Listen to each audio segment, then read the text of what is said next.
The American Broadcasting Company Radio Network presents Space Patrol! High adventure in the wild, vast reaches of space. Missions of daring in the name of interplanetary justice. Travel into the future with Buzz Corey, Commander-in-Chief of the Space Patrol. In today's transcribed Space Patrol adventure, Buzz and Happy have been locked in a laboratory on the planet Venus. Outside the heavy door, the criminal mastermind Rolf Boger has shouted a weird threat. Commander, is Boger kidding us? Can he really throw a bottle of acid through that solid door? I don't know, but if he does, try to catch it. Keep it on the vibration field. There's the bottle that came right through the door. Smoking rockets, the lab is on fire. Hit that door, Hap. The fire's spreading, sir. You! If that door doesn't give pretty soon, then we're finished. We'll be back in a moment with the thrilling story, The Invisible Enemy. The United States has seen many changes in the past dozen years, all pointing to a still better way of living. Millions more Americans are working, earning more, saving more. More young people are going to high school and college. More of us are enjoying the luxuries of life, sports, radio, television, the theater, concerts. Church attendance and membership has climbed steadily upward, and, in addition to these material and spiritual changes, have come the miracles of jet propulsion, supersonic flight, antibiotics. The better you know America, the better the future looks. Write for the free booklet, The Future of America, Box 1776, Grand Central Station, New York, 17.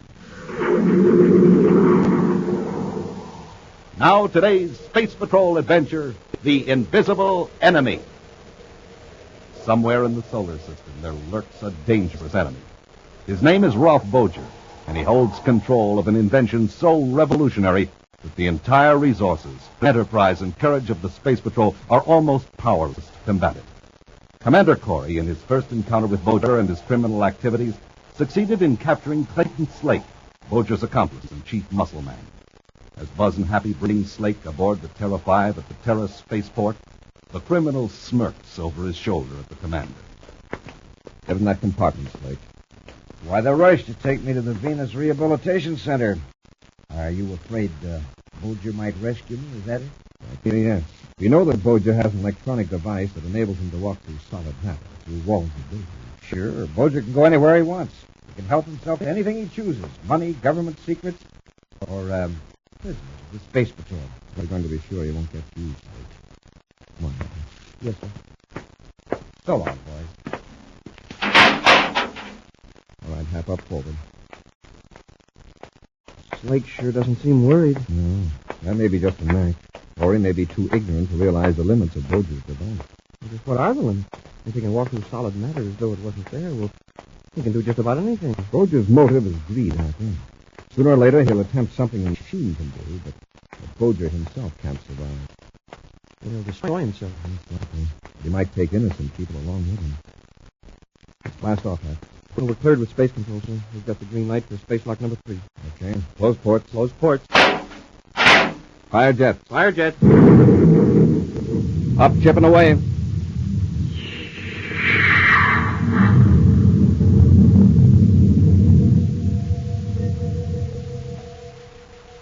As the commander's ship blasts off from Terra and eases into its flight orbit for Venus, two men in another spaceship intently watch their visible screen. That's Corey's ship, Boger.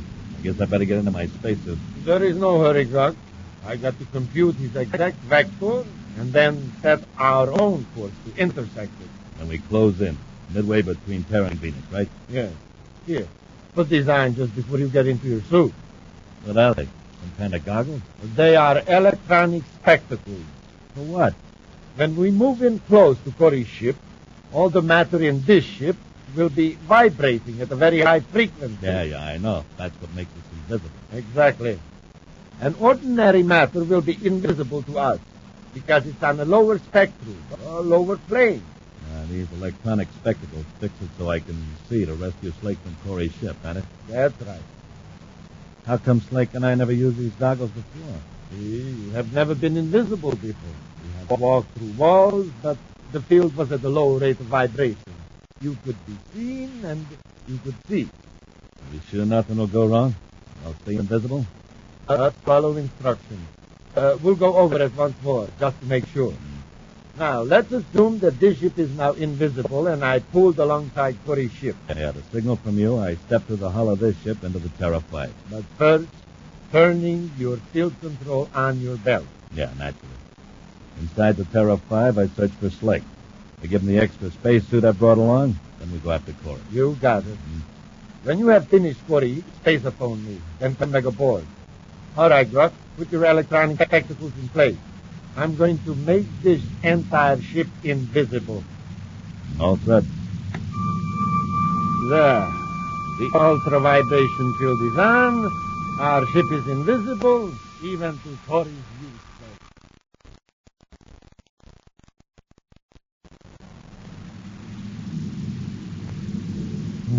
There's no way out of this compartment, that's sure. Hey, what's that? Something funny's going on. Where did you come from? To the hull of the ship. Benson Grok. Yeah, it's me. But calm down. Here, I brought your spacesuit. Put it on. Sure, but how did you get in the ship? From Boger's cruiser. Right outside, waiting. How'd you pull alongside without Corey finding out? Boger's ship's invisible. Just like you'll be when you turn up the field and your spacesuit fell. Invisible? Yeah.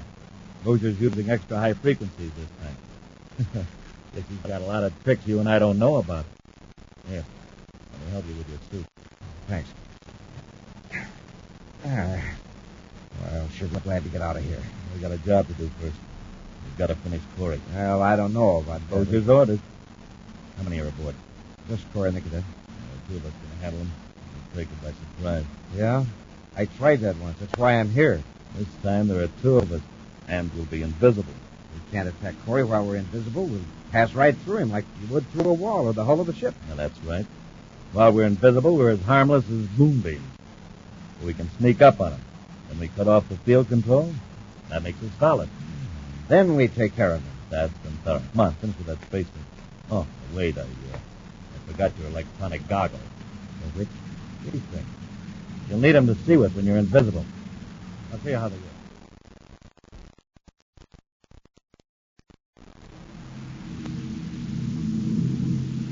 Well, Hap, we're past the halfway point to Venus, and no trouble yet. Are you expecting any? Well, I've been on the alert for spaceships. I thought Boger might make an attempt to rescue Slake. I think it's too big a risk for Boger to take. Anyhow, we can pick up another gorilla like Slake without any trouble. Hey, Commander, I've been thinking. Yes, Hap. It'll be about 2 hours before we reach Venus, and by the time we hand over Slake to the rehabilitation camp, that'll be another half an hour. Oh, you're hungry, is that it? Me? Oh, no, not especially. But I thought I'd go back to the galley and get you something. Ah, good idea, Hap. Get 3 servings of 4J. 3 servings? Yes, we've got a passenger aboard, you know. Oh, yes, Slake. I forgot about him. Well, how about the 5H pills for him? No.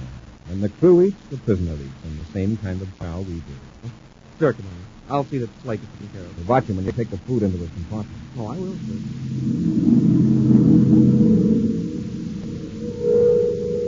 In the small galley amidships, Happy scans a row of buttons, then presses one marked 4J 3 times in succession. Within a few seconds, the concealed robot mechanism is releasing the electronically cooked foods on a tray. Happy is so fascinated in watching the process that he does not notice an even more remarkable occurrence in the galley. 2 figures in spacesuits suddenly materialize behind him. Each holds a ray gun. Get your hands up, cadet. Turn around. What? Not a yip out of you either, Buster. Slake, how did you get out of the compartment? And you, how did you get aboard? We'll go into that later. Where's the commander? Well, I'll tell you. He was in a hurry to get where we're going, and it was so nice out. Well, he decided to get out and walk. Listen, Shorty, get cute with me. I'll finish you right now. Now, let's have it. Where's Corey?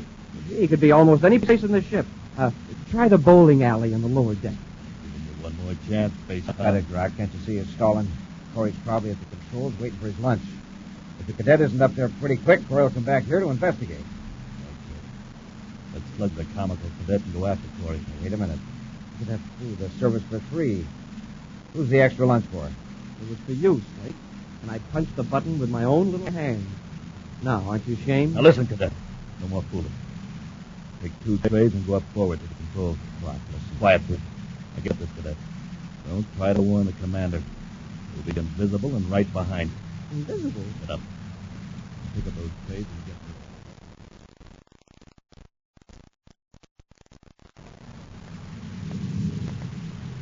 Well, there you are, Hap. I was beginning to get a little worried. Here, I'll take one of those trays. Oh, yes, sir. That hot cocoa smells good. Have you fed Slake yet? No, not yet, sir. I think I'll give him his tray right now. Happy! What got into you? Why did you throw that tray of food? I thought they were right behind me. You thought what? Happy, what's the matter? They're gone. I aimed it right where their heads should be, but they're gone. Who's gone? Slate and that other fellow. They were in their spacesuits, and suddenly they vanished. I was standing there in the galley, watching the food come out of the robo-server, and suddenly I seemed to hear a voice say... Put up your hands. And there's... Commander, look, it's Slate. That's right. My pal Grok has you covered, too. You heave the tray right through it, Cadet. And you were here all the time. Right behind the cadet. But we're not hallucinations, Corey. We're real. And we're going to prove it to you the hard way. We'll be back to Space Patrol in a moment. A big part of Christmas, especially a big part of our Christmas cards and packages, are Christmas seals. The seals that fight tuberculosis. TB strikes 1 American every 5 minutes. But progress in the fight against TB since the first Christmas seal was sold has met a saving of more than 7 million lives. The Christmas seals we use on our cards and packages help bring the greatest gift of all, the gift of good health, not only to our friends but to everyone. This year, use the new double Christmas seals. 1 red, 1 green, the colors of Christmas. Answer your Christmas seal letter. If you haven't received yours yet, mail your contribution to your Tuberculosis Association. They'll see that you get your Christmas seals. Remember, your contribution is the important one. Thank you. Now back to our Space Patrol adventure, The Invisible Enemy. Buzz and Happy aboard the Terra 5 are transporting the criminal Clayton Slake to Venus. Undetected by the space patrollers, Rolf Boger maneuvered his own spaceship alongside the Terra 5, making it completely invisible by means of a special electronic field. The field also made it possible for Boger's accomplice, Benton Grok, to step through the solid hulls of the ships and liberate Slake. Grok and Slake suddenly materialized in the control cabin, taking Buzz and Happy completely by surprise. The 2 criminals, weapons in hand, are advancing on the space patrol. Just stand where you are, Corey. Slake and I figure out the easiest way to handle it. Who are you? And how did you get aboard? Not that the information is going to do you any good, but I'm Benton Grok.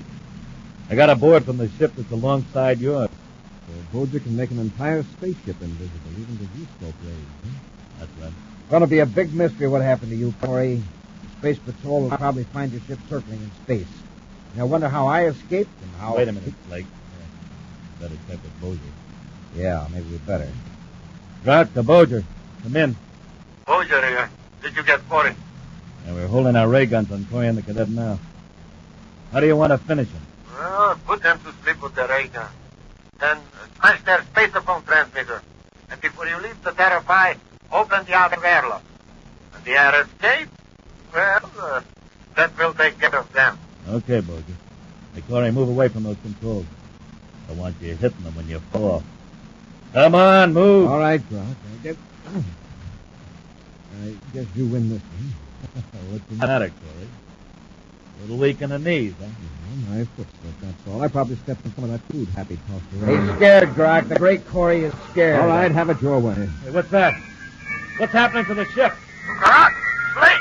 What is wrong over there? I can't see the Terra 5! Grok, I'm blacking out. I don't know what's happening, Corey, but I gotta get... Grab Slake, Happy. Grok's folded. Yes, sir. Slake's blacked out too, Commander. Ease him under the deck. I guess you must have hit the star drive control with your elbow when you slipped. Yes, that's all. What a lucky accident. Hey, you did it on purpose. Hey, imagine knowing those controls so well you can work them with your back turned and make it look like an accident. Now that we're in hyperspace, Boger can't find us. Yeah, we've got 2 of his men. Get those spacesuits off of them before they revive. I don't want to have to search this ship for invisible men. Yes, sir.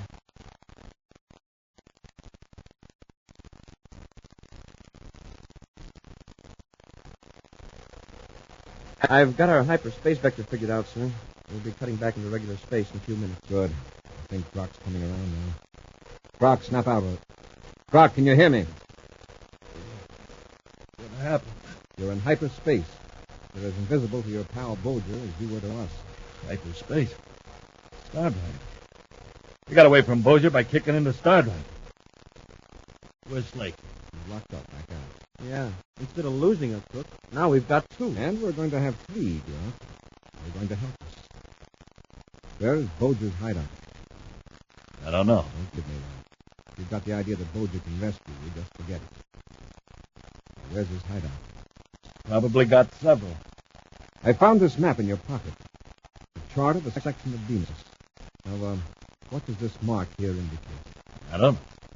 You're carrying around a map of a desolate section of Venus and you don't know what it is? Well, maybe I'm going prospecting someday. I'm going to jump the plane. What do you mean? If this map had nothing to do with Bolger, you wouldn't be so evasive. Cap, we're coming out of Star Drive. When you pull out, set a vector for Venus.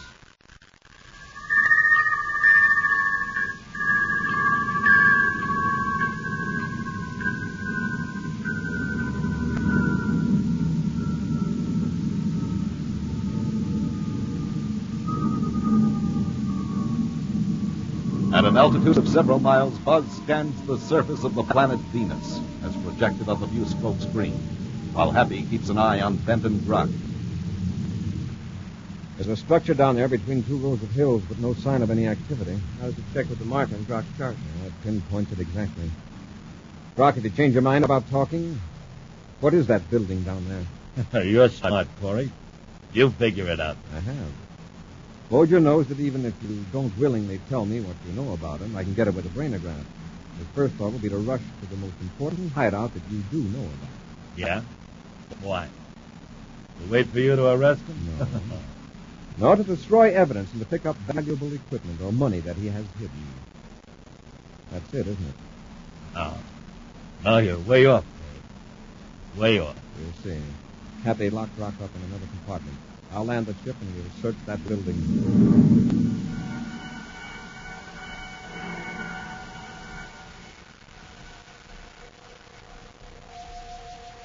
With Rock and Slake securely locked up in the ship, Buzz and Happy landed Terra 5 a few hundred yards from the low, sprawling building in the Venus Hills. Now they stand before the heavy front door. Probably will be a job to break it in.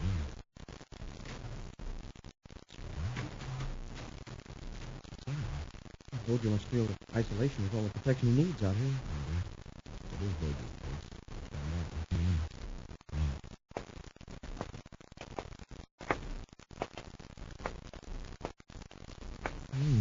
Sure seems deserted, all right. Someone's in the next room, isn't there? Have your radio ready.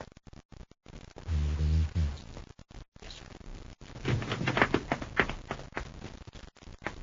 It's empty. A bunch of filing cabinets. So we have it there. If somebody was here, through that other door. Come on.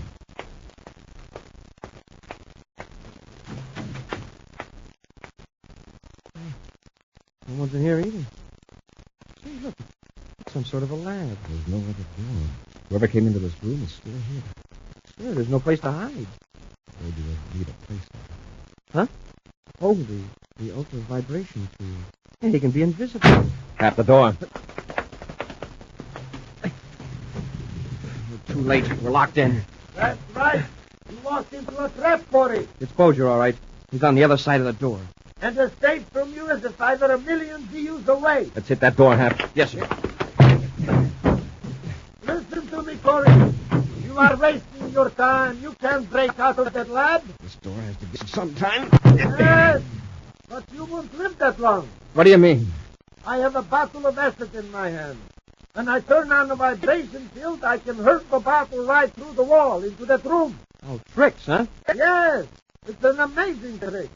Inside the room, the bottle will leave the vibration field and become solid again. It will crash and break. And that's what? Just wait and see, Corey. Wait and see. He cut on the field. Is Bolger kidding us? Can he really throw a bottle through a solid? I don't know, but if he does, try to catch it.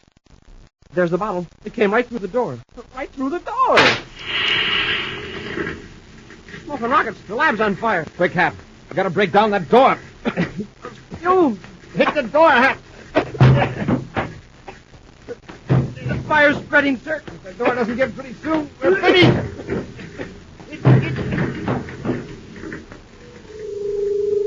Back aboard the Terra 5, Benton Grock sits on his bunk in the locked compartment, moodily contemplating his fate.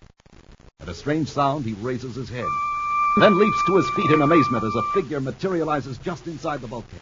Bolger, surprised, Ralph? Hey, Bolger, listen. Coy and the cadet are searching your hideout. Yes, I know. They came in while I was finishing up a few details. You were here? Well, where's your ship? We didn't see it. Of course not. I left the field on. It's invisible. What about Coy? I expect he and the cadet are having a rather hard time right now. There's our friend, Slade. 2 compartments aft, I think. That's fine.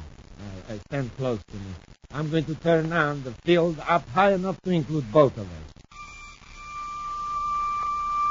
All right, Grock. Through the bulkhead. We release Slade, and then we get to my ship. In the burning laboratory, Buzz and Happy are exhausted from their efforts to break down the door. Nearly overcome by smoke from the flaming acid, they prepare for another effort. I'm only good for one more smash at the door, sir. From the smell of that smoke, that's pyronectic acid. If we can find a chemical to neutralize it, I wouldn't know it if I saw it. I'll start looking through these cabinets. Oh, nothing here that's any good.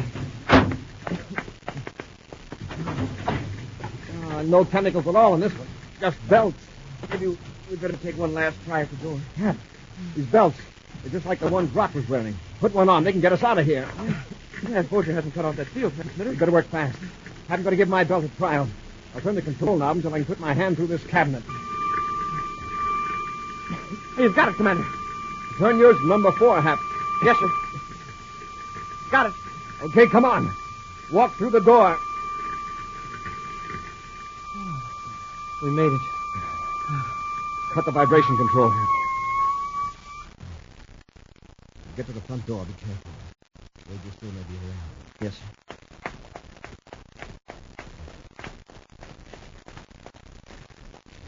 Okay, Hap. Hold it.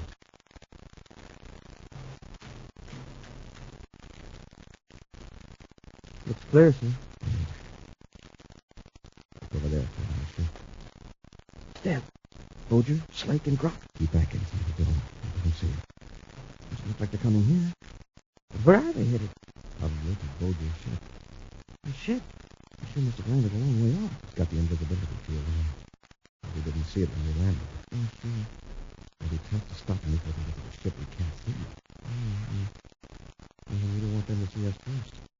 Hey, how about making ourselves invisible? We don't have this special electronic spectacles. Putting this belt control up a few notches would make us invisible, all right, if we'd be blind. How come? Probably because our optic nerves and the retinas of our eyes would be transparent to light. Without the goggles to rectify the light frequencies, we wouldn't do anything by being invisible. If we could get behind them and sneak up. That's our only chance. We're going to pass behind that thick clump of trees. If we can make it to the trees, we'll be fairly close. Yeah, but provided they don't change their direction. All right, let's go.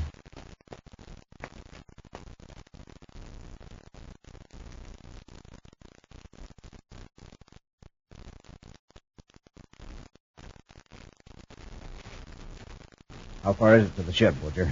Oh, less than 100 yards. Just this side of the big beanstalk. Imagine being that close to a spaceship and not being able to see it. You're seeing the oak right through the hull, Grock. One thing sure, Bolger. We really took care of Corey. Look at the smoke and flame shooting up over that clump of trees. Yes. The laboratory is in an inferno by now. In a few minutes, the entire building will collapse in flames. I gotta hand it to you, Bolger. Corey sure met his match this time. There is nothing in our way anymore, gentlemen. Incidentally, I will have to board the ship first and cut off the field transmitter. Why? To materialize the ship. Otherwise, you couldn't see to get aboard. and you would pass right through the hall. Oh, sure, I forgot about... Bulger, look behind us. What are you, Cadet? I thought you said you'd finished. Listen, Happy. Yes, sir. Bulger, do something. Let go of me, Corey. Bulger, help us. He's gone. Vanished.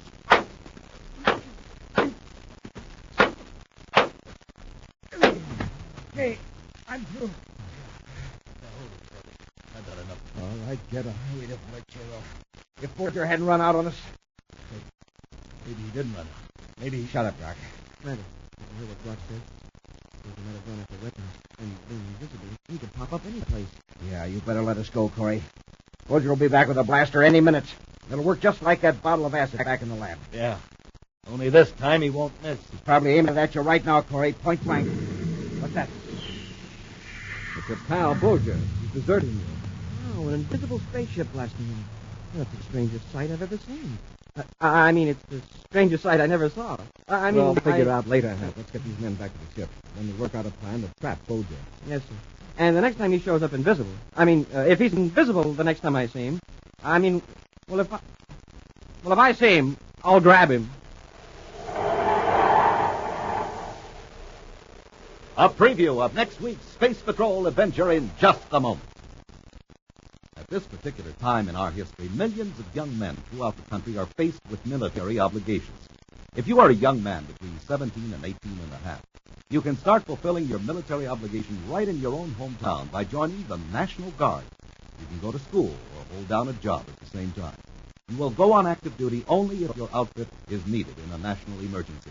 The Guard offers many advantages and opportunities for its recruits. These include extra income, learning new skills, pilot training, retirement benefits, and sports and social activities. Get the facts about joining from your local National Guard Armory. Now a preview of next week's exciting Space Patrol adventure. Buzz and Happy are in the Jupiter City atmosphere plant, searching for a powerful bomb hidden by the criminal Bulger. Commander, listen. Hear that? Timing device. We're close to it. Here, this way. There it is. I can figure out how to deactivate this thing. 10 seconds, Commander. It's getting ready to go off. If this isn't the right control, Jupiter City will be blown off the planet. Be with us next week for the thrilling Space Patrol story, The City of Hidden Doom. Space Patrol, created by Mike Moser, starring Ed Kemmer as Commander Corey and Lynn Osborne as Cadet Happy, was written by Lou Houston, produced and directed by Larry Robertson, executive producer Helen Moser. Other players were Norm Jolly, Ken Mayer, and Bela Kovac. Lee Zimmer speaking. Don't forget to tune in next Saturday at the same time for exciting adventure on Space Patrol. This program is broadcast to our armed forces overseas through the worldwide facilities of the Armed Forces Radio Service. Space Patrol came to you transcribed from Hollywood. This is ABC Radio Network.